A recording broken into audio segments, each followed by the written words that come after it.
Hello gardeners. Do you love the benefit of Moringa tea but wish for a more palatable taste?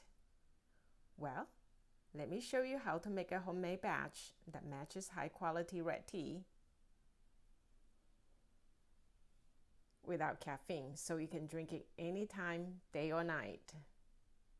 Start with stripping the papery thin foliage using the thumb and index fingers on one hand while holding on to the stem with the other. Go through the collected leaves and remove smaller stems that refuse to separate if desired. Spread the leaves to wilt in a sunny location for 30 minutes to an hour. This step removes excess water from the leaves and allows a very slight amount of oxidation.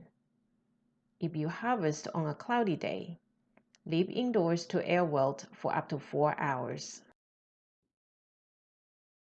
The next step is bruising the leaves by squeezing or hand crushing. This process breaks down the structures inside and outside of the leaf cells, allows the co-mingling of oxidative enzymes with various substrates, and releases some of the leaf juice to start oxidation in earnest. And you'll change the taste profile of the resulting tea. Place the bruised moringa leaves in a cool place to oxidize for 2 to 6 hours.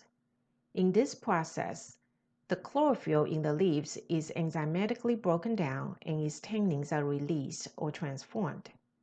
This is why the step is highly important in the formation of many tastes and aromas that give tea its liquor color, strength, and briskness.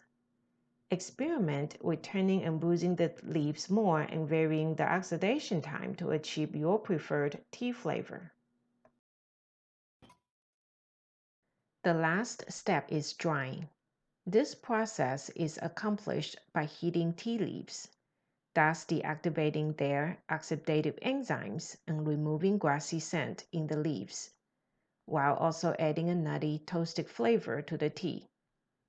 Panning in a wok is very time-consuming but easier to control temperature.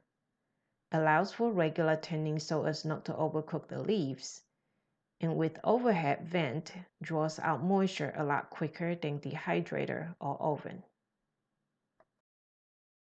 So after about an hour and a half of work in 8 hours of total time from beginning to end, here is a batch of very aromatic moringa tea without any grassy or horseradish taste in a beautiful amber blue that rivals a high quality red tea. Please share in the comment section below what variation you would like to add to this process to create your very own unique blend of moringa tea.